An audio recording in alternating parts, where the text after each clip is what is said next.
ഇന്ന് ബാർബർ ഷാപ്പിൽ പോയി നമ്മൾ വെല്ലുപ്പാട് സുഖം ഇങ്ങനെ വരണം പോട് കാക്ക വേണേ കൂട്ടിയിരിക്കും വരും അല്ലേ? ആ മനുഷ്യന്റെ സുന്നത്ത് ചെയ്തു കൊടുക്കണം എന്നുള്ളതില്ല. അദ്ദേഹത്തിന് പ്രതിഫലം ലഭിക്കേണ്ടത് സുന്നത്തായ കർമ്മങ്ങൾ ചെയ്തു കൊടുക്കണം എന്നുള്ള ചിന്ത ആർക്കില്ല. എന്ന് പറഞ്ഞാൽ ഒരു മനുഷ്യന്റെ മുടിവെട്ടുന്നതും താടിയൊപ്പിക്കുന്നതടക്കം ഇബാദത്തിന്റെ പരിധിയിൽ വരുന്നതാണ്. അതുപോലെ ഞങ്ങളുടെ നാട്ടിലൊക്കെ മുമ്പ് പള്ളിയിൽ ഒരു മുഅദ്ദിനെ നിശ്ചയിക്കുന്നുണ്ടെങ്കിൽ ആദ്യം ചോദിക്കൽ അറക്കാൻ അറിയോ ചോദിക്കാം. അപ്പൊ ഇങ്ങനെ അറക്കാൻ അറിയുന്ന മുഅദ്ദിന് വേണമെന്ന് പറഞ്ഞു അവസാനം ഞാൻ ഒരു ദിവസം കമ്പനിക്കാരോട് എല്ലാം ഇതെന്തിനാ ഇവരെന്തെങ്കിലും തീവ്രവാദിയായിട്ടാകാൻ ഈ എല്ലാവരും അറക്കാൻ നോക്കുന്നതിനാ. പക്ഷേ അന്ന് ഞാൻ ചെറുത് എനിക്കതിന്റെ കാര്യം അറിയില്ല. പിന്നെയാണ് കാര്യം ബോധ്യപ്പെടുന്നത്. അറക്കാൻ അറിയുന്ന മുഅദ്ദിന് വേണമെന്ന് പറയുന്നതിന്റെ മാന എന്താണ്? ഒരു മനുഷ്യൻ ഭക്ഷിക്കുന്ന മാംസം ഹലാലാകണം. ഹലാലാകണമെങ്കിൽ അറവ് സഹീഹാകണം. ഒരറിയാത്ത അജ്ഞനെ കൊണ്ട് അറുപ്പിച്ച മൃഗം തിന്നൽ അത് ശവമായി പോകുമോ എന്ന പേടി കാരണം വിശ്വസ്തനായ ഒരു മനുഷ്യന്റെ കൈകൊണ്ട് കത്തിവച്ചറുത്ത മൃഗത്തെ തിന്നാൻ പറ്റൂ എന്നുള്ളത് അന്നത്തെ മഹല്ല് കമ്മിറ്റിയുടെ ഭരണ പ്രക്രിയയിൽപ്പെട്ട കാര്യമാണ്.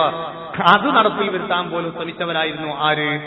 മഹല്ല് കമ്മിറ്റി. ഇപ്പോഴോ ഈ പേര് കുഞ്ഞിരാമൻ കൊന്ന കൊയ്യാൽ തിരക്കേടില്ല.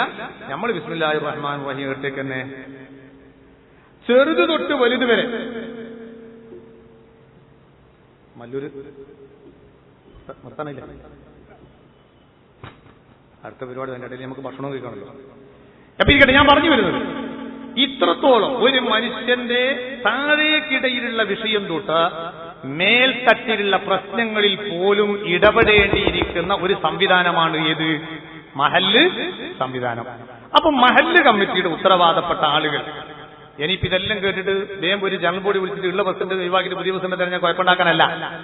നിലവിലുള്ള ഉത്തരവാദപ്പെട്ട ആളുകൾ ഈ ഒരു മഹത്തായ ആശയത്തിലേക്ക് വരിക. ഞാൻ ഒരു ഉത്തരവാദപ്പെട്ട പോസ്റ്റിലാണ് ഇരിക്കുന്നത്. എന്റെ പ്രസിഡന്റ്ഷിപ്പ് കസാല എന്ന് പറയുന്നത് അത് നാലാളെന്നെ ബഹുമാനിക്കാനുള്ള കസാല മാത്രമല്ല, ഈ ഇരിക്കുന്ന ചെയറിനെ പറ്റി നാളെ അള്ളാഹുവിന്റെ കോടതിയിൽ ഞാൻ കണക്ക് പറയേണ്ടി വരും. ആ സമയത്ത് എന്റെ മഹല്ലിലുണ്ടായ ഇസ്ലാമിക പിന്നോക്കാവസ്ഥയെ പറ്റിയിട്ട് ചോദിച്ചാൽ ഞാൻ എന്ത് മറുപടി പറയും റബ്ബേ എന്നൊരു ഭീതി നമ്മുടെ കൽബിലുണ്ടാകണം. പ്രബോധന പ്രവർത്തനങ്ങളിൽ താല്പര്യമുള്ള വിഭാഗമാകണം മഹല്ല് കമ്മിറ്റിക്കാർ. നമ്മുടെ നാട്ടിൽ 10 ദിവസം ബാങ്ക് വെക്കും. എപ്പോഴാ വെക്കുക? സീസൺ ടൈം നോക്കിയിട്ട്. എന്താ ബാങ്കല്ല ലക്ഷ്യം? ചില്ലറയാണ്. സീസൺ ടൈം അല്ലാത്തൊരു കാലത്ത് ബാങ്ക് വെച്ച് നോക്കാൻ നിങ്ങൾ കമ്മിറ്റി അഭിപ്രായം കൊണ്ടൊന്നും അപ്പം എന്താ പറയാം, അല്ല ഉസ്താദ് ഇപ്പം വെച്ചേക്കല്ലേ, ഇപ്പം ജനങ്ങളിലൊന്നും പൈസ ഇല്ലാത്ത സമയം ഒന്നും കിട്ടലുണ്ടാവില്ല. അതിന് പകരം കമ്മിറ്റി വരുമാന മാർഗമായി പ്രബോധനം കാണാതെ പ്രബോധനം എന്ന് പറയുന്നത് എന്റെ ദൗത്യമാണ് എന്ന് വിശ്വസിക്കുന്നവരായ ആർക്ക് മാറാൻ കഴിയണം? മഹല്ല് കമ്മിറ്റിക്ക്. അങ്ങനെ വരുമ്പോൾ ചിലപ്പോൾ ബാങ്ക് നടത്തിയിട്ട് ചെലവിന് പൈസ ഒത്തിട്ടില്ലെങ്കിൽ മുതലാളിയായ പ്രസിഡന്റ് ചിലപ്പോൾ കീശയിൽ നിന്ന് 10,000 എടുത്തിട്ട് എന്താണ്ടി വരും കൊടുക്കേണ്ടി. കാരണം എന്റെ നാട്ടിലുള്ള ജനങ്ങൾ ആ ഇൽമു പഠിക്കാത്തതിന്റെ പേരിൽ വെടിതെറ്റിപ്പോയാൽ ആരാണ് ആഖിറത്തിൽ കുറ്റക്കാരൻ? ഞാനാണ്. അല്ലെങ്കിൽ ആ ഉത്തരവാദപ്പെട്ട പ്രസിഡന്റ് സെക്രട്ടറി സമ്പന്നന്മാരെ കണ്ട് കാശ് വാങ്ങിച്ചിട്ട് 5 ദിവസത്തെ വാത് ഫ്രീ ആയിട്ട് ആർക്ക് വെച്ചു കൊടുക്കാൻ ശ്രമിക്കണം? ജനങ്ങൾക്ക് വെച്ചു കൊടുക്കാൻ. വെറും വാതിന് മാത്രം ഒതുങ്ങിയാൽ പോരാ, പള്ളിയിലുള്ള ഉസ്താദിനെ കൊണ്ട് തന്നെ അവിടെയുള്ള സ്ത്രീകൾക്ക് പറ്റാവുന്ന ഇൽമുകൾ പറഞ്ഞു കൊടുക്കാനുള്ള സാഹചര്യം ഉണ്ടാക്കണം. അവിടുത്തെ സാധാരണക്കാരന് ഇൽമു പഠിക്കാനുള്ള സാഹചര്യം ഉണ്ടാക്കി കൊടുക്കണം. അല്ലാണ്ട് വെറൂ 5 നേരത്തെ നിൽക്കാനും അതുപോലെ തന്നെ വെള്ളിയാഴ്ച മെമ്പർമ കയറിയിട്ടുള്ള ബാധു ആയാൽ മാത്രം എന്താവൂല. വെറും വെള്ളിയാഴ്ചത്തെ ബാധും മാത്രമായിട്ട് പോയാൽ പോരാ. രണ്ടാമത്തത്, ഇനി ഒരു കാര്യവും കൂടെ ഞാൻ പറയട്ടെ. ചിലപ്പോൾ എന്റെ മുന്നിലിരിക്കുന്ന പണ്ഡിത സുഹൃത്തുക്കൾക്കൊക്കെ എന്നോട് ചെറിയൊരു വെറുപ്പുണ്ടാകാം. വെറുപ്പ് വന്നാൽ ഞാൻ ഇൻഷാ അല്ലാഹ് നിങ്ങൾക്ക് പൊരുത്തപ്പെട്ടിരുന്നു നിങ്ങൾ എന്നോട് ക്ഷമിക്കുകയും കൂടി ചെയ്യാം. നമ്മൾ സമൂഹത്തിലേക്ക് ഇറങ്ങി പ്രവർത്തിക്കാൻ സജ്ജരാകണം. ചില മനുഷ്യന്മാരൊക്കെ മനസ്സിലാക്കുന്നതാണ് ഈ തഅലീം എന്ന് പറഞ്ഞാൽ മണ്ണ് പെട്ടാത്ത ഷർട്ടും ഇത്തിരിന്റെ തുണുമാറാത്ത ആ സ്റ്റൈൽ ഇങ്ങനെ പള്ളിയിൽ ഇങ്ങനെ കുത്തിരിക്കുക, എന്നിട്ട് ആരെങ്കിലും വരുമ്പോൾ അസ്സലാമു അലൈക്കും ഇതാണ് തഅലീം എന്ന് തെറ്റിദ്ധരിച്ചു പോയ ആളുകൾ. ഇതാർക്ക് പറ്റൂല, ഒരു പ്രബോധകന് പറ്റൂല. അങ്ങനെ ഉണ്ടെങ്കിൽ ആ ദൗത്യം നിർവഹിക്കേണ്ട ആരാ? നബി സല്ലല്ലാഹു അലൈഹി വസല്ലം. നിങ്ങൾ കണ്ടില്ല റസൂലുള്ളാഹി തങ്ങളുടെ താഴ്മയുടെ കടുപ്പം? നബി സല്ലല്ലാഹു അലൈഹി വസല്ലം തങ്ങളുടെ താഴ്മയുടെ കടുപ്പങ്ങൾ ആലോചിച്ച് നോക്കി. ഹബീബായ നബി സല്ലല്ലാഹു അലൈഹി വസല്ലം തങ്ങൾക്ക് വേല ചെയ്തുകൊണ്ടിരുന്ന ഒരു ജൂതനായ ചെറുപ്പക്കാരൻ. ആരാ റസൂലുള്ളാഹിന്റെ ഖാദിമ്? ഒരു ജൂതൻ. റസൂലുള്ളാഹിന്റെ സൗഹാർദ്ദത്തിന്റെ കടുപ്പങ്ങൾ ആലോചിച്ച് നോക്കിയാ ഇമാം ബുഖാരി റിപ്പോർട്ട് ചെയ്ത ഹദീസാ. അത് ലൈഫാന്ന് പറയാൻ പാടില്ല. ഇപ്പോ റസൂലുള്ളാഹി തങ്ങൾ സൗഹാർദ്ദം പ്രകടിപ്പിച്ച താരീഖുകളൊക്കെ എഴുതി തള്ളി അങ്ങനത്തെ ഒരു വാഫിയത്തേ ഇല്ല, ആ താരീഖുകളൊക്കെ ലൈഫാണെന്ന് ലേഖനം എഴുതുന്ന ചില ആളുകളൊക്കെ ഉണ്ട്. കാരണം ഓൽക്ക് ആകെ വേണ്ടെന്ന റസൂലുള്ള ഭീകരവാദിയാണ്, റസൂലുള്ള അഫുവിന്റെ ആളല്ല എന്ന് ജനങ്ങളെ ധരിപ്പിച്ചിട്ട് മുസ്ലിമീങ്ങളെ മൊത്തം എവിടേക്ക് കൊണ്ടുപോകലാവല്ല താല്പര്യം? തീവ്രവാദ ഭീകരവാദ സംഘടനയിലേക്ക് കൊണ്ടുപോകലാണ്. കരുതിയിരിക്കണമെന്ന് ഞാൻ എന്റെ പ്രിയപ്പെട്ട മഹലിന്റെ ഉത്തരവാദിത്തപ്പെട്ടവരോട് ഞാൻ ആവശ്യപ്പെടുകയാണോ? അള്ളാഹുവിന്റെ റസൂലിന്റെ പേഴ്സണാലിറ്റിയെ സമൂഹത്തിന്റെ മുന്നിൽ ഇകഴ്ത്തി കാണിക്കുന്ന ഇത്തരത്തിലുള്ള അപകടങ്ങൾ വളരെ ഗൗരവത്തോടെ കണ്ട് ശാസ്ത്രീയമായി പ്രതികരിക്കാനും പ്രതിരോധിക്കാനും നമുക്ക് സാധിക്കണം. അള്ളാഹു നമുക്ക് അതിനുള്ള ഹിമ്മത്ത് നൽകുമാറാകട്ടെ. ഒരു ജൂതനായ തന്റെ ഹാദിം, ചെറുപ്പക്കാരൻ, ജൂതൻ എന്ന് പറഞ്ഞാൽ ആരാ? ലോകത്ത് അമ്പിയാക്കളെ കൊന്നതിൽ ഏറ്റവും വലിയ അഗ്രഗണ്യന്മാരാര് അല്ലേ? നബിമാരെ കൊന്ന ടീമിൽ ഏറ്റവും വലിയ കൗമാരാണ് ജൂതന്മാരാണ്. ഇന്നും മുസ്ലിമീങ്ങളെ പീഡിപ്പിക്കുന്ന കൂട്ടത്തിൽ ഏറ്റവും വലിയ വമ്പന്മാരാരാണ്? ജൂതന്മാരാണ്. ആ വിഭാഗത്തിൽപ്പെട്ട ഒരു ജൂതനായ ചെറുപ്പക്കാരനാണ് ആരുടെ ഖാദിമായിട്ട് വരുന്നത്? മഹാനായ നബി സല്ലല്ലാഹു അലൈഹി വസല്ലം തങ്ങളുടെ വേലക്കാരനായി നിൽക്കുന്നത്. ഇപ്പൊ റസൂലുള്ളാന്റെ ആ സത്യസന്ധതയുടെ കടുപ്പം നോക്കിയാ. ഇന്ന് നമ്മളോ ഒരു ടാക്സി ഡ്രൈവറെ വിളിക്കുമ്പോൾ ആദ്യം തന്നെ ചോദിക്കുക എന്താണ്? മുസ്ലിമീങ്ങളെ വിളിക്കുന്ന ഡ്രൈവർ മാപ്പിളയാണ് അല്ലേ? മറ്റുള്ളവരാ വിളിക്കുന്നുണ്ടെങ്കിൽ ഡ്രൈവർ ആരാ? നമ്മൾ ചോദിക്കും വണ്ടിയുടെ ഡ്രൈവർ ആരാ? ആ മുസ്ലിം ആണോ? മറ്റൊരു ചോദിക്കും വണ്ടിയുടെ ഡ്രൈവർ ആരാ? മാപ്പിളയാണോ? ധ്രുവീകരണത്തിന്റെ കടുപ്പം നാം മനസ്സിലാക്കണം. ഇരിക്കട്ടെ, നബി സല്ലല്ലാഹു അലൈഹി വസല്ലം തങ്ങൾ ഈ ഖാദിമായിരിക്കുന്ന ജൂതനെ കാണാഞ്ഞപ്പോ സഹാബത്തിനോട് എന്തെയാണ് കാണാത്തത്? അപ്പൊ പറഞ്ഞു, ആ ചെറുപ്പക്കാരൻ സുഖല്ലാതെ വീട്ടിൽ കിടക്കുകയാണ്. സുബ്ഹാനല്ലാഹ്. മഹാനായ മുഹമ്മദ് നബി സല്ലല്ലാഹു അലൈഹി വസല്ലം തങ്ങൾ സ്വഹാബത്തിനെയും കൂട്ടി നേരെ ഇറങ്ങി ആ ജൂതനായ മനുഷ്യന്റെ വീട്ടിന്റെ മുറ്റത്ത് നിന്നു. എന്നിട്ടോ വീട്ടുകാരോട് സമ്മതം ചോദിച്ചു. ഇസ്ലാമിന്റെ നിയമം അങ്ങനെയാണല്ലോ. ആ ജൂതനായ ചെറുപ്പക്കാരന്റെ അച്ഛനും അമ്മയും വന്ന് നബി സല്ലല്ലാഹു അലൈഹി വസല്ലം തങ്ങളെ സമ്മതം കൊടുത്ത് വീട്ടിന്റെ അകത്ത് കയറ്റി. റസൂലുള്ളാഹി തങ്ങൾ ചെയ്തെന്താണെന്നറിയോ? ആ രോഗി കിടക്കുന്ന റൂമിൽ ചെന്നു. എന്നിട്ട് ആ ജൂതനായ ചെറുപ്പക്കാരൻ കിടക്കുന്ന കട്ടിലിന്റെ തലയുടെ ഭാഗത്ത് ചെന്ന് റസൂലുള്ളാഹി ഇരുന്നു. റസൂലുള്ളാഹിന്റെ ആ സ്നേഹത്തിന്റെ കടുപ്പം, താഴ്മയുടെ കടുപ്പം. എന്നിട്ട് ആ കുട്ടിയെ സംസാരിച്ച് ആശ്വസിപ്പിച്ചു. ആ കുട്ടിയെ റസൂലുള്ളാഹി തങ്ങൾ ഇങ്ങനെ ഒന്ന് നോക്കിയപ്പോൾ റസൂലുള്ളാഹിക്ക് കാര്യം ബോധ്യപ്പെട്ടു. ഈ കുട്ടി എന്താവൂല, ജീവിക്കൂല, ഇത് ഈ കുട്ടിയുടെ മരണത്തിന്റെ രോഗമാണ്. അപ്പൊ റസൂലുള്ളാഹിക്ക് ഒരു ടെൻഷൻ. 10 കൊല്ലക്കാലം തന്റെ മുന്നിൽ ഖിദ്മത്ത് ചെയ്ത ഈ ജൂതനെ നേരിട്ട് റസൂലുള്ളാഹി ഇസ്ലാമിലേക്ക് വരണമെന്ന് എന്തായിട്ടില്ല. അതേ സ്ഥാനത്ത് റസൂലുള്ളാഹി തങ്ങൾ ചെയ്യുന്ന ദഅവത്ത് മുഴുവനും ആര് കാണുന്നുണ്ട്? ഈ കുട്ടി. ആ ദഅവത്തിൽ ഇഷ്ടപ്പെട്ടോ അവനിക്ക് വരാം, ഇല്ലേ? റസൂലുള്ളാഹിന്റെ ദീർഘവീക്ഷണ. കാരണം അന്ന് റസൂലുള്ള ദഅവത്ത് നടത്തിയിട്ട് നീ ഇസ്ലാമിലേക്ക് വരണം എന്ന് പറഞ്ഞാൽ ആ കുട്ടി മതം മാറി വന്നില്ലെങ്കിൽ പിൽക്കാലത്ത് ആ ചരിത്രത്തെ ദുർവ്യാഖ്യാനം ചെയ്യും. എന്താ? മുഹമ്മദ് തന്റെ കീഴിൽ ജോലി ചെയ്ത തൊഴിലാളികളെ ചൂഷണം ചെയ്ത് മതപരിവർത്തനം നടത്തിയതാണ് എന്ന് പിൽക്കാലത്ത് ഉണ്ടാവും റസൂലുള്ളാഹിക്കെതിരെ ഒരു ആരോപണത്തിന് കാരണമായിട്ട്. അല്ലാഹുവിന്റെ റസൂലിന്റെ സൂക്ഷ്മതയുടെ കടുപ്പം നോക്കണം. മരിക്കും ഈ രോഗത്തിൽ നിന്ന് ബോധ്യപ്പെട്ട നബി സല്ലല്ലാഹു അലൈഹി വസല്ലം തങ്ങളുടെ മനസ്സിൽ വേദാണ്. പഠിച്ചോനെ, ഇത്ര കാലം എനിക്ക് ഖിദ്മത്ത് ചെയ്തൊരു കുട്ടി ഓ നരകത്തിൽ ഞാൻ സ്വർഗ്ഗത്തിലാവുമ്പോൾ സഹിക്കാൻ കഴിയൂലല്ലോ, വല്ലാത്ത വേദന. റസൂലുള്ളാഹി തങ്ങളുടെ കണ്ണിൽ വെള്ളം നിറഞ്ഞു. ആ സമയത്ത് കുട്ടിയോട് ചോദിക്കുന്നു, മോനെ നിനക്ക് ഇസ്ലാം അംഗീകരിച്ചുകൂടെ? ഈ കുട്ടി നബി സല്ലല്ലാഹു അലൈഹി വസല്ലം തങ്ങളുടെ മുഖത്ത് നോക്കി. ആ കണ്ണ് നേരെ തിരിച്ചോടിക്കുന്നു തന്റെ കാലിന്റെ ഭാഗത്ത് നിൽക്കുന്ന അച്ഛന്റെയും അമ്മന്റെയും മുഖത്തേക്ക്. വീണ്ടും നോക്കുന്നു റസൂലുള്ളാഹിന്റെ മുഖത്ത്. വീണ്ടും തന്റെ കണ്ണോടുന്നു മാതാവിന്റെയും പിതാവിന്റെയും മുഖത്തേക്ക്. ആ കാലിന്റെ ഭാഗത്ത് നിൽക്കുന്ന അച്ഛനിക്കും അമ്മക്കും ഒരു കാര്യം മനസ്സിലായി. എന്തേ? മാതാപിതാക്കളുടെ സമ്മതമില്ലാതെ ഞാൻ എങ്ങനെയാണ് ഇസ്ലാമിലേക്ക് വരിക എന്ന് ഈ നോട്ടത്തിന്റെ അർത്ഥം ആര് മനസ്സിലാക്കി? ആ അച്ഛനും അമ്മയും മനസ്സിലാക്കി. ആ സമയത്ത് ഈ മാതാവും പിതാവും കുട്ടിയോട് കൊടുത്ത മറുപടി എന്താണെന്നറിയോ? അത്തിഉ മുഹമ്മദാ, മോനെ മുഹമ്മദ് പറയുന്ന വാക്ക് നീ സ്വീകരിച്ച മോനെ. പറഞ്ഞു തീരേണ്ട താമസം അശ്ഹദു അല്ലാ ഇലാഹ ഇല്ലല്ലാഹ് വഅശ്ഹദു അന്ന മുഹമ്മദർ റസൂലുള്ളാഹ്. ആ ജൂതനായ കുട്ടി ഇസ്ലാമിലേക്ക് വന്നു. നബി സല്ലല്ലാഹു അലൈഹി വസല്ലം തങ്ങൾ വീട്ടിൽ നിന്ന് ഇറങ്ങി പുറത്തോട്ട് പോയി. അല്പസമയം കഴിയുന്നു, ആ കുട്ടി മരിക്കുന്നു. പ്രവാചകർ സല്ലല്ലാഹു അലൈഹി വസല്ലം തങ്ങൾ പ്രബോധിത വിഭാഗത്തിലേക്ക് സാന്ത്വനത്തിന്റെ മനസ്സും കരങ്ങളുമായി ഇറങ്ങിത്തിരിച്ചവരാണ്. അതുകൊണ്ട് തന്നെ ഒരു മഹല്ലത്തിന്റെ ഭരണാധിപത്യത്തിന്റെ കസേരയിൽ മെഹ്റാബിലിരിക്കുന്ന പണ്ഡിതൻ ആ ചെയറിൽ നിന്നിറങ്ങി നാട്ടിലുണ്ടാകുന്ന പ്രാദേശിക പ്രശ്നങ്ങളിൽ ഇടപെട്ട് അവരുടെ വേദനകളും നൊമ്പരങ്ങളും അടുത്തറിഞ്ഞ് കമ്മിറ്റിക്കാരുമായി സഹകരിച്ചുകൊണ്ട് ആ പ്രശ്നത്തെ പരിഹരിച്ചു കൊടുക്കാനുള്ള ഒരു ദാഇയായി മാറാനും കൂടെ ആര് തയ്യാറാകണം? പണ്ഡിതന്മാരായ നമ്മൾ തയ്യാറാണ്. അപ്പോ ഓട്ടോമാറ്റിക്കായിട്ട് കമ്മിറ്റിക്കാരെങ്ങോട്ട് വരും? നമ്മുടെ പിന്നിലേക്ക്. ആ നാട്ടുകാർക്ക് നമ്മോട് സ്നേഹം ഉണ്ടാകും. പിന്നെ ഖിയാമത്ത് നാൾ വരെ ഒരു മഹലിൽ നിൽക്കാൻ ആരുടെ നീയത്തിൽ എന്താകും? നിൽക്കണ്ട. പണ്ട് വയസ്സായ പെണ്ണുങ്ങന്മാർ പറയലുണ്ട്, ഫാത്തിമ ബീവി വേർന്നിട്ടുണ്ട് പോലെ, പഠിച്ചവനെ മുതലിമീങ്ങളെ ഭക്ഷണം നീ ഭാര്യ വലിച്ചെറിയണേ, മൂല്യമാറ ഭക്ഷണം ഭാര്യ വലിച്ചെറിയണേ എന്ന് വേർന്നത്. അതുകൊണ്ടാ ഒരു കുട്ടിയാണ്ടിൽ 6 മാസം ഒരു തെറിച്ചിൽ, പിന്നെ 8 മാസം വേറെ തെറിച്ചിൽ, പിന്നെ 3 മാസം വേറെ തെറിച്ചില്ല. സംഗതി വലിയ അപകടമാണ്. പോക്ക് ഒരു വിഷയം. ഒരു ഉസ്താദ് 2 കൊല്ലം ഒരു പള്ളിയിൽ, 3 കൊല്ലം അപ്പുറത്തെ പള്ളിയിൽ, പിന്നെ കാണാൻ ചിലപ്പോൾ നാട്ടുകാരൻ ഉസ്താദ് ഇങ്ങോട്ട് അതേ പള്ളിയിൽ തന്നെ പിന്നെയും തിരിച്ചു പോകുന്നത്. അതിങ്ങനെ ഉണ്ടാവും. ഈ കാലിനിട്ട് ചെരുപ്പ് മാറ്റും പോലെ, അതിങ്ങനെ കുപ്പായും പാൻറ്റൊക്കെ ഇങ്ങനെ മാറും പോലെ മൊയിലാറുമാർ. അതൊന്നും നമ്മൾ നോക്കേണ്ട ആവശ്യമില്ല. നമ്മൾ നിൽക്കുന്ന ഒരു കൊല്ലം, ആ ഒരു കൊല്ലം നമ്മൾ അവിടെ ഇങ്ങോട്ട് പോന്നാൽ ജനങ്ങൾക്ക് പറയാൻ കഴിയും, ആ ഉസ്താദ് ഭയങ്കര സാധനം തന്നെയാണ്, നിന്ന് റാഹത്തായി നമ്മൾ പോയ വല്ലാത്തൊരു കഷ്ടായി എന്ന് പറയുന്നൊരവസ്ഥയിലേക്ക് എത്താൻ ആർക്ക് സാധിക്കണം? നമുക്ക്. അപ്പം നമ്മളൊന്ന് സടകുടഞ്ഞെഴുന്നേറ്റ് സമൂഹത്തിന്റെ പ്രശ്നങ്ങളിലേക്ക് ഇടപെടണം. അതുകൊണ്ടായിപ്പോ SYS എന്ന് പറയുന്ന നമ്മുടെ ആദർശ പ്രസ്ഥാനം സാന്ത്വനം എന്ന് പറയുന്ന ഒരു പ്രത്യേകമായ സെക്ഷൻ തന്നെ പ്രഖ്യാപിച്ച. കർണാടക SYS തുടങ്ങിയോന്നറിയില്ല. തുടങ്ങിയോ? തുടങ്ങിയോ? അൽഹംദുലില്ലാഹ്. സാന്ത്വനം എന്ന് പറയുന്ന ഒരു സെഷൻ തന്നെ, അതിന് പ്രത്യേകമായ സബ് കമ്മിറ്റിയും കോർഡിനേറ്റർമാരൊക്കെ ഇപ്പൊ കേരളത്തിൽ സംവിധാനം വന്നു കഴിഞ്ഞു. അതിന് കേരളത്തിൽ നിന്ന് തിരഞ്ഞെടുക്കപ്പെടുന്ന 10,000 രോഗികൾക്കുള്ള മെഡിക്കൽ കാർഡിന്റെ ഔപചാരികമായ ഉദ്ഘാടനം കഴിഞ്ഞ 17-ാം തീയതി കേരള മുഖ്യമന്ത്രി തിരുവനന്തപുരത്ത് നടത്തി.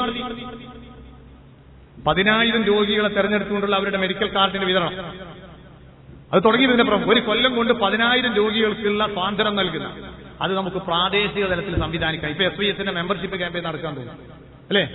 അതിന് മഹല്ല് കമ്മിറ്റിക്കാരെല്ലാവരും നിർബന്ധമായിട്ട് SYSന്റെ മെമ്പർഷിപ്പ് കൂടെ അങ്ങോട്ട് എടുക്കുക. എന്നിട്ട് എന്താകുക? അത്തരത്തിലുള്ള നല്ല ശാസ്ത്രീയമായ പ്രവർത്തനങ്ങൾ പഠിക്കുക. എന്നിട്ട് അത് സംഘടനയുടെയും മഹല്ലിന്റെ ഒക്കെ സംയുക്ത സംരംഭമായിട്ട് ഉണ്ടാകുക. നമ്മൾ വെറും ഈ ചീത്ത പറയാനും ഗുൽമാല് പറയാനും മാത്രം പോയാൽ പോരാ. കുറച്ച് ജനങ്ങൾക്ക് ഉപകരിക്കുന്ന പണികൾ എന്താണോ? ഇതിങ്ങനെ കുറെ അങ്ങോട്ട് പറഞ്ഞ് ഇങ്ങോട്ട് പറഞ്ഞ് കുറെ ആക്ഷേപിച്ച് കുറെ ആരോപണ പ്രത്യാരോപണം, ഇതൊന്നും ആഖിറത്തിൽ നിന്നും എന്താവൂല, കിട്ടൂല. അവരവർക്ക് ആഖിറത്തിൽ നിന്നും കൂടിയിട്ടുന്ന പണിയെടുക്കുക. അതെന്താ? ആലിമീങ്ങളെ ബഹുമാനിക്കുക, സാദാത്യങ്ങളെ ബഹുമാനിക്കുക, സ്വാലിഹീങ്ങളെ ബഹുമാനിക്കുക, മുതഅല്ലിമീങ്ങളെ സ്നേഹിക്കുക, പ്രായം ചെന്നവരെ ആദരിക്കുക, പൗരന്മാരെ അംഗീകരിക്കുക, അവരോട് സ്നേഹം പ്രകടിപ്പിക്കുക. അങ്ങനെ നല്ല സ്നേഹമുള്ള ഒരു ടീമായിട്ട് എന്താകുക? മൈക്ക് കയ്യമ്മ കിട്ടുമ്പോഴത്തേക്കുള്ള മൂല്യമാരെ തേച്ചും ചീത്ത പറയുക, അതിനു വേണ്ടിയിട്ട് 40 ലക്ഷം 50 ലക്ഷം ചെലവാക്കി സമ്മേളനം നടത്തുക. ഇതൊന്നും ആർക്ക് പറ്റിയതല്ല, ഒരു മുഅ്മിനായ മനുഷ്യന് പറ്റിയതല്ല. എല്ലാന്ന് മാത്രമല്ല, അങ്ങനത്തെ തൊഴിൽ നടക്കുന്ന മൊയ്ലിയാന്മാർ പോകുന്ന ഭാഗത്തെ നമ്മൾ എന്താകാനും പാടില്ല, പോകാനും പാടില്ല. അതൊക്കെ നമ്മളങ്ങോട്ട് മാറ്റിയെടുക്കുക. കാരണം ഞാനിപ്പോ 2 മണിക്കൂർ വന്നിട്ട് ഒരു ആലിമിൽ ചീത്ത പറഞ്ഞു പോയാൽ എന്റെ 2 മണിക്കൂറിനകത്തെ പ്രസംഗം കഴിഞ്ഞു, വണ്ടിന്റെ വാടക ഞങ്ങൾ എന്ത് ചില്ലറ കീശയിൽ നല്ല വേല പറഞ്ഞാൽ കൊടുക്കുന്നതിനേക്കാണ് 1000 രൂപ കൂടുതൽ ആരെ കീശയിൽ ഇട്ടു ചെയ്യും നമ്മുടെ കീശയിൽ. കാരണം മറ്റേ ആൾ നന്നായി രീതി തോന്നിയിട്ടുണ്ടല്ലോ. അതേ സ്ഥാനത്തിൽ കാര്യം മനസ്സിലാക്കേണ്ടത്, ഞാൻ 2 മണിക്കൂർ ആ ചീറ്റം പറഞ്ഞുകൊണ്ട് പോയാൽ കേട്ട് നിങ്ങളുടെ ജീവിത അവസാനം വരെ ആ കറ നിങ്ങളുടെ ജീവിതത്തിൽ മാറ്റാൻ കഴിയില്ല. അതുകൊണ്ട് ഉലമാഇനെ ചീത്ത പറയുന്നവരോട് നാം സഹകരിക്കരുത്, ആലിമീങ്ങൾ അവഗണിക്കുന്നവരോട് നാം സഹകരിക്കരുത്, സ്വാലിഹീങ്ങൾ അവഗണിക്കുന്നവരോട് നാം പ്രതിബദ്ധത വെച്ച് പുലർത്തരുത്.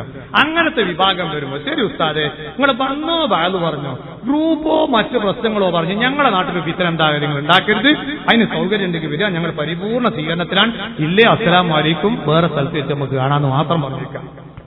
നമ്മൾ നമ്മുടെ ദൗത്യം നിർവഹിക്കണം. അത് അള്ളാഹുവിന്റെ ദീനിന്റെ പ്രബോധനം. ആ പ്രബോധനം ലോകത്ത് നിലനിൽക്കണമെങ്കിൽ ഉലമാഇന്റെ ദറജ അതുപോലെ നിലനിൽക്കണം. ഇപ്പൊ അടുത്ത സ്റ്റേജിൽ വന്നതായ മൗലാന എം ഉസ്താദിനെ ആദരിക്കാൻ നടക്കാൻ. എന്താ ആദരിക്കൽ ചടങ്ങിന്റെ ലക്ഷ്യം? ആലിമീങ്ങൾ ആലിമായി നിൽക്കണം. മനുഷ്യൻ മനുഷ്യനാകണം. മനുഷ്യൻ ഒരിക്കലും പല്ലിയാകാൻ പാടില്ല. മനുഷ്യൻ എപ്പോഴും എന്താകണം? മനുഷ്യനാകണം. ഏതാകാൻ പാടില്ല? പല്ലി എന്ന് പറഞ്ഞ സ്ഥലം, പള്ളിയല്ല പറഞ്ഞത്. ലാമിന് ശ്രദ്ധ കൂട്ടിയിട്ട് സാധനം ഉണ്ടല്ലോ പല്ലി, നിങ്ങളെ പറഞ്ഞ ഗൗളി അല്ലേ? പല്ലി എന്ന് പറയും. ഈ പല്ലി എന്ന് പറയുന്ന സാധനം അതിനെന്താ? അതിന് തലക്ക് ജീവൻ കുറവും ബാലിന് ജീവൻ കൂടുതലാണ്. അല്ലേ? ഒരു പല്ലിന് ഒരാൾ തലക്കൊരു ഏറെൻ്റെ കൊടുത്ത മൂപ്പര് ബോധം കെട്ട് വീണാലും ബാലുണ്ടാവും ബാക്കിൽ ഇങ്ങനെ തുള്ളുന്നുണ്ടാവും. മനുഷ്യനക്ക് തലക്കാണ് എപ്പം വില വേണ്ടത്. ഏതിന് വില ഉണ്ടായിരുന്നത്? മനുഷ്യൻ ബാലില്ലാത്ത സാധനം. ബാലിന് ജീവനുള്ള ഒരു സാധനമായിട്ട് ആര് മാറാൻ പാടില്ല? എപ്പോഴും ഒരു പ്രസ്ഥാനത്തിന്റെ ബ്രെയിൻ ഉലമാആണ്. ആ ഉലമാഇനെ ആദരിക്കുന്നവരാണ് താഴെയുള്ള കീഴ്ഘടകങ്ങളൊക്കെ. അതേ സ്ഥാനത്ത് മേലെ ബ്രെയിനാകുന്ന ആലിമ്യങ്ങൾ പൂച്ചിയും ഇങ്ങ് താഴെയുള്ള ബാലിങ്ങനെ ആടുകയും ചെയ്യുന്ന ഒരു കാലം കണ്ടുവന്നാൽ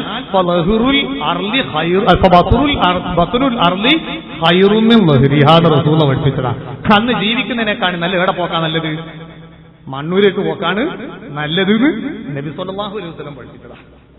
അപ്പൊ നമ്മൾ ഏത് സംഘടനയെ വിലയിരുത്തുമ്പോൾ ശ്രദ്ധിക്കേണ്ടതാണ്, ആ സംഘടന ബ്രൈനാകുന്ന ഉലമാവിന് അംഗീകാരം കൊടുക്കുന്ന സംഘടനയാണോ പ്രസ്ഥാനമാണോ, അല്ല താഴെ ബാലിങ്ങനെ അളുകുമ്പോൾ ചത്ത് കിടക്കുന്ന ബ്രെയിനായി പോകുന്ന പല്ലിയാണോ ഈ സംഘടന എന്ന് നമ്മൾ എപ്പോഴും ഉണ്ടാകണം. ചില സംഘടനകളൊക്കെ അങ്ങനെയുണ്ട്, അതിന്റെ ബാലിന്റെ ആദ്യത്ത് കൂടുതലാണ്, തലക്കൊരിക്കലും ഉണ്ടാവില്ല, ജീവന് ഉണ്ടാവില്ല. അല്ലാഹു തആല ഞമ്മക്ക് ചെയ്തൊരു ഗുണം എന്താണ്? അൽഹംദുലില്ലാഹ്, ഇന്നും ഉലമാഇനെ തികഞ്ഞ ആദരവിലും ബഹുമാനത്തിലും കാണാനുള്ള ഒരു തൗഫീഖ് അല്ലാഹു തആല ആർക്ക് തന്നിട്ടുണ്ട്? സുന്നി മുസ്ലിമീങ്ങൾക്ക് തന്നിട്ടുണ്ട്, സുന്നത്ത് ജമാഅത്തിനെ ആദരിക്കുന്നവർക്ക് തന്നിട്ടുണ്ട്. അത് അല്ലാഹു ചെയ്ത വലിയൊരു നിഅമത്താണ്. അല്ലാഹു ആ നിഅമത്ത് ദായിമാക്കി തരട്ടെ, അല്ലാഹു അത് നിലനിർത്തി തരട്ടെ. അവിടെയാണ് ദീനിന്റെ ഇസ്സത്ത്. ഉലമാഇന്റെ പിന്നിൽ അണിനിരക്കുക, സ്വാലിഹീങ്ങളുടെ പിന്നിൽ അണിനിരക്കുക, അവരോടുള്ള അദബും കുരുത്തവും പരിഗണിക്കുക, ആ പ്രതിബദ്ധത വെച്ച് പുലർത്തി ജീവിക്കുക. അങ്ങനത്തെ ഒരു സമൂഹം ആ സംവിധാനത്തിൽ പോയാൽ ആ മഹല്ലിന് വിജയമുണ്ട്, നാട്ടിന് വിജയമുണ്ട്, സമൂഹത്തിന് വിജയമുണ്ട്. ഇനി ഞാൻ ഒരൊറ്റ കാര്യവും കൂടെ ഓർമ്മപ്പെടുത്തി എന്റെ പ്രസംഗം ഞാൻ നിർത്തുകയാണ്. മഹല്ല് ഭാരവാഹികൾ ബാധ്യതയെപ്പറ്റി ബോധമുണ്ടാകണം. നമ്മുടെ മഹല്ലിൽ മുസ്ലിം ചെറുപ്പക്കാർ നിരവധി നീച നികൃഷ്ട പ്രവർത്തനങ്ങളുടെ അടിമത്തത്തിലേക്ക് പോവുകയാണ്. മദ്യപാനം ശക്തമായി വളരുകയാണ്, വ്യഭിചാരം നിത്യസംഭവമായി മാറുകയാണ്, കൊള്ളയും കൊള്ളിവെപ്പും നടക്കുകയാണ്, വാടക ഗുണ്ടകൾ വർദ്ധിക്കുകയാണ്, മുസ്ലിം ചെറുപ്പക്കാരെ ചൂഷണം ചെയ്തുകൊണ്ടിരിക്കുകയാണ്. ഇപ്പടുത്ത് കേരളത്തിന്റെയും കർണാടകത്തിന്റെ 2 സ്റ്റേറ്റിന്റെ ബർക്കത്ത് കിട്ടാൻ വേണ്ടി ഒരു സംഭവം നടന്നു.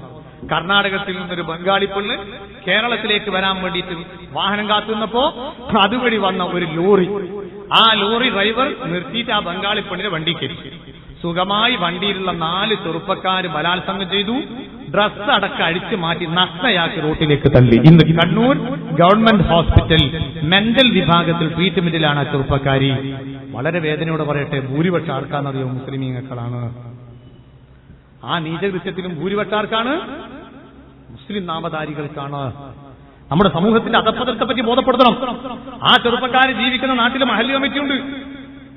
അവര് നിർവഹിക്കേണ്ട ഉത്തരവാദിത്വം നിർവഹിക്കാത്തതിന്റെ പരിണിത ഫലം എന്ന് പറഞ്ഞാൽ ആ ചെറുപ്പക്കാരനെ ഇസ്ലാമികമായി ബോധവൽക്കരിക്കാത്തതിന്റെ പരിണിത ഫലമാണ് അനുഭവിച്ചത്. അതുകൊണ്ട് എന്റെ പ്രിയപ്പെട്ട മഹല്ല് ഭാരവാഹികളോട് എനിക്ക് പറയാനുള്ളത്, ഇരിക്കുന്ന കസേരയുടെ വലുപ്പം നിങ്ങൾക്ക് ഓർമ്മ വേണം, ഏറ്റെടുത്ത ബാധ്യതയെപ്പറ്റി ഓർമ്മ വേണം. മഹാനായ നബി സല്ലല്ലാഹു അലൈഹി വസല്ലം തങ്ങൾ പഠിപ്പിച്ച ഹദീസിലെ മൻ ജുഇല ഖാലിയൻ ഫഖദ് സുബ്ഹ ബിഗൈരി സിക്കീൻ, സയ്യിദുനാ മുഹമ്മദുർ റസൂലുള്ളാഹി. ഒരാളെ ഖാലിയായി തെരഞ്ഞെടുക്കപ്പെട്ടാൽ അയാളെ കത്തിയില്ലാണ്ട് കൊന്നു എന്നതിന്റെ മാനാ. കാരണം എന്താ? കത്തിയില്ലാതെ ഒരാൾ അറുക്കുമ്പോ എന്ത് വേദന സഹിക്കേണ്ടി വരുമല്ലേ? അതുപോലത്തെ വേദനയാണ് ആ പോസ്റ്റ് ഇരിക്കുന്നവർ. കാരണം ഉത്തരവാദിത്വം ഏറ്റെടുക്കാതിരിക്കാനും പറ്റൂല, ഏറ്റെടുത്ത ഉത്തരവാദിത്വം നിർവഹിക്കാൻ കഴിഞ്ഞോ ഇല്ലേ എന്ന പേടി. എന്റെ പ്രിയപ്പെട്ട മഹല്ല് ഭാരവാഹികളെ, അത് ആലിമീങ്ങൾക്ക് മാത്രമല്ല, നിങ്ങളിരിക്കുന്ന കസേര വളരെ വലുതാണ്. ഒരു ഇസ്ലാമിക് കോർട്ടിന്റെ ജഡ്ജ്മെന്റിന്റെ ചെയറാണ് ഒരു പ്രസിഡന്റിന്റെ ചെയർ എന്ന് പറയുന്നത്. ആ ജഡ്ജ്മെന്റിന്റെ ഒരു ചെയറാണ് സെക്രട്ടറിയുടെ ചെയർ എന്ന് പറയുന്നത്. ആ ചെയറാണ് ഒരു ട്രഷററുടെ ചെയർ. ആചാരവടിയല്ല. ആ നാട്ടിലുണ്ടാകുന്ന ഇസ്ലാമിക വിരുദ്ധ പ്രവർത്തനങ്ങളെ സംബന്ധിച്ച് നാളെ ആഖിറത്തിലെത്തുന്ന സമയത്തടാ നിന്റെ മഹല്ലിലുള്ള ഇത്ര ചെറുപ്പക്കാര് മദ്യപാനിയായില്ലേ? ആ മദ്യപാനം നടത്തിക്കൊണ്ടിരിക്കുന്ന സത്യം നീ അറിയില്ലേ? അവരെ അതിൽ നിന്ന് മാറ്റിയെടുക്കാൻ നീ എന്ത് ചെയ്തു എന്ന് ചോദിച്ചാൽ, ഞാൻ ചോദിക്കട്ടെ എന്റെ പ്രിയപ്പെട്ട കാരണവന്മാരെ, എന്റെ പ്രിയപ്പെട്ട മഹല്ല് ഭാരവാഹികളെ, എന്റെ പ്രിയപ്പെട്ട പണ്ഡിത സുഹൃത്തുക്കളെ, ഖാലിഖായ റബ്ബിന്റെ കോടതിയിൽ കാന മിഖ്ദാറുഹു 50,000 സന, കത്തിജ്വലിക്കുന്ന സൂര്യഗോളത്തിന്റെ താഴ്വരയിൽ 50,000 വർഷത്തിന്റെ ദൈർഘ്യമുള്ളൊരു നീണ്ട നിലനിൽപ്പിൽ അല്ലാഹുവിന്റെ കോടതിയിൽ വെച്ചുകൊണ്ട് ഈ വിഷയത്തിലുള്ള ചോദ്യങ്ങൾ നമ്മുടെ മുന്നിലേക്ക് വരുമ്പോൾ മറുപടി പറയാൻ എന്ത് നമ്മുടെ കയ്യിലുണ്ടെന്ന ചിന്ത ആഖിറം പേടിക്കുന്ന എന്റെ പണ്ഡിത സുഹൃത്തുക്കളെ നമ്മുടെ കൽബിലുണ്ടാകണം. ആഖിറം പേടിക്കുന്ന എന്റെ പ്രിയപ്പെട്ട മഹല്ല് ഭാരവാഹികളെ നമ്മുടെ കൽബിലുണ്ടാകണം. ഈ ഇസ്ലാമിക പിന്നോക്കാവസ്ഥയ്ക്കെതിരെയുള്ള ഒരു ശക്തമായ പടപൊരുതലിന്റെ ദൗത്യമാണ്, ആ നാട്ടിലുള്ള ഇസ്ലാമികമായ പ്രവർത്തനങ്ങളുടെ ചുക്കാൻ കൈയാളുന്ന ദൗത്യമാണ് ഒരു മഹല്ലത്തിന്റെ വരണമെന്ന് മനസ്സിലാക്കി ഇൻഷാ അല്ലാഹ് ഈ ക്യാമ്പിൽ ഈ സിറ്റിംഗിൽ പങ്കെടുത്ത മഹല്ല് കമ്മിറ്റികളെങ്കിലും ഈ വിഷയത്തിൽ ഒരു ഉറച്ച തീരുമാനത്തിലെത്തി നാട്ടിലുള്ള ഖതീബുമാരുമായി ഖാദിമാരുമായി മഹല്ല് നിവാസികൾ മഹല്ല് ഭാരവാഹികൾ വളരെ ശക്തമായ സ്നേഹം പങ്കിട്ട് സംഘടന ഏതോ ആകട്ടെ രാഷ്ട്രീയം ഏതോ ആകട്ടെ ദീനാണ് വലുതെന്ന് മനസ്സിലാക്കി അല്ലാഹുവിന്റെ ദീനാകുന്ന സുന്നത്ത് ജമാഅത്തിന് വില നൽകി പരസ്പര ആദരവിന്റെയും സ്നേഹത്തിന്റെയും ബഹുമാനത്തിന്റെയും പ്രതീകങ്ങളായി നിലനിർത്താൻ നമുക്ക് സാധിക്കണം. അതേ ആ രീതിയിൽ പ്രവർത്തിച്ചിട്ട് ഒരു പണ്ഡിതനും ഒരു മഹല്ല് കമ്മിറ്റിയും തമ്മിൽ സമുന്നയിച്ചു പോയിട്ട് അവിടെ 10 പേരെ നമുക്ക് നന്മയിലേക്ക് കൊണ്ടുവരാൻ കഴിഞ്ഞാൽ അല്ലാഹുവിന്റെ ഹബീബ് മുഹമ്മദുർ റസൂലുള്ളാഹി അവിടുന്ന് പഠിപ്പിച്ച ഏറ്റവും നല്ലൊരു സന്തോഷത്തിന്റെ പ്രഖ്യാപനമില്ലേ, ലഅൻ യഹ്ദിയല്ലാഹു ബിക റജുലൻ ഖൈറുൽ ലക മിനദ് ദുനിയാ വമാ ഫീഹാ. നിന്റെ കാരണത്താൽ ഒരൊറ്റ മനുഷ്യനെ അല്ലാഹു ഹിദായത്താക്കിയെങ്കിൽ അത് നിനക്ക് ദുനിയാവിലുള്ള സർവ്വത്വത്തെക്കാളും നിനക്ക് ഖൈർ അതാണെന്ന് പ്രഖ്യാപിച്ച മുഹമ്മദുർ റസൂലുള്ളാഹി. ആ ഹബീബായ നേതാവിന്റെ ആ ഏറ്റവും നല്ല പ്രഖ്യാപനത്തെ ഏറ്റുവാങ്ങി എന്റെ പ്രിയപ്പെട്ട പണ്ഡിത സുഹൃത്തുക്കളെ, എന്റെ പ്രിയപ്പെട്ട മഹല്ല് ഭാരവാഹികളെ, ഇന്നു മുതൽ കർമ്മനിരതരായിക്കൊണ്ട് പ്രവർത്തിക്കാൻ നാം ഒക്കെ ശ്രദ്ധിക്കണമെന്ന് ഈ സന്ദർഭത്തിൽ ഓർമ്മപ്പെടുത്തുകയാണ്. മഹാരഥന്മാരായ നിരവധി ഔലിയാക്കൾ നമ്മുടെ നാട്ടിലുണ്ട്. നിരവധി മഹാരഥന്മാരായ സഹാബത്ത് നമ്മുടെ പരിസരങ്ങളിലുണ്ട്. ഒരുപാട് സയ്യിദന്മാർ നമ്മുടെ നാട്ടിലും പരിസരങ്ങളിലും കിടക്കുന്നുണ്ട്. അവര് നമ്മുടെ നാട്ടുകാരായിരുന്നില്ല. അവര് മറ്റ് നാടുകളിൽ നിന്ന് പലായനം ചെയ്തു വന്നവരാണ്. എന്തിനു വേണ്ടി വന്നവരാണെന്നറിയുമോ? നമ്മെ പോലെ സ്വസ്ഥമായിരുന്ന് സുഭിക്ഷമായി ഭക്ഷണം കഴിക്കാൻ വഴിയില്ലാത്തതിന്റെ പേരിൽ അല്ല. അല്ലാഹുവിന്റെ പരിശുദ്ധമായ ദീൻ, ആ ദീൻ എനിക്ക് എത്രത്തോളം സമൂഹത്തിലേക്ക് എത്തിക്കാൻ കഴിയുമോ അതിനുവേണ്ടി ഞാൻ എന്റെ നാട്ടിനോട് വിട പറയേണ്ടി വന്നാലും, ഞാൻ എന്റെ കുടുംബത്തെ ത്യജിക്കേണ്ടി വന്നാലും, ഞാൻ എത്ര കിലോമീറ്ററുകൾ താണ്ടി പോകേണ്ടി വന്നാലും എനിക്ക് ആ ഹബീബിന്റെ പക്ഷത്തേക്ക്, അല്ലാഹുവിന്റെ ദീനിലേക്ക് ഒരാളെയെങ്കിലും കൊണ്ടുപോകാൻ കഴിഞ്ഞെങ്കിൽ എന്ന ത്യാഗസമർപ്പണത്തിന്റെ മനസ്സാക്ഷിയോടുകൂടെ കടന്നു വന്ന സഹാബത്തിന്റെ മുഖത്ത് നോക്കി, ഔലിയാക്കൾ കിടക്കുന്ന മഖ്ബറയിലേക്ക് നോക്കി, സാലിഹീങ്ങൾ കിടക്കുന്ന മഖ്ബറയുടെ തിരുമുറ്റത്ത് നിന്നുകൊണ്ട് ഞാൻ എവിടെ, ഹാസിബ് നഫ്സക ഖബ്ല അൻ തുഹാസബൂ, അധിപനായ റബ്ബിന്റെ കോർട്ടിൽ ചോദ്യം ചെയ്യപ്പെടുന്നതിന് മുമ്പ് സ്വന്തം ശരീരത്തെ ഒരു സ്വയം വിമർശനത്തിന് വിധേയമാക്കിക്കൊണ്ട് അന്തസ്സുള്ള ഭരണ സംവിധാനത്തിലൂടെ ഇസ്ലാമിന്റെ കഴിഞ്ഞകാല വിശ്വാസ കർമ്മ സഹചാര പാരമ്പര്യത്തെ നിലനിർത്താൻ ഒരു കരുത്തുറ്റ സമൂഹമായി മഹല്ല് സംവിധാനം മാറി വരട്ടെ. അതിന് പ്രചോദകമാകട്ടെ ഈ സദസ്സ് എന്ന് മാത്രം ഈ സന്ദർഭത്തിൽ ആശംസിച്ചുകൊണ്ട് ഞാൻ എന്റെ പ്രസംഗം നിർത്തുന്നു. വആഖിറു ദഅ്വാനാ അനിൽ ഹംദുലില്ലാഹി റബ്ബിൽ ആലമീൻ. അസ്സലാമു അലൈക്കും വറഹ്മത്തുള്ളാഹി വബറകാതുഹു.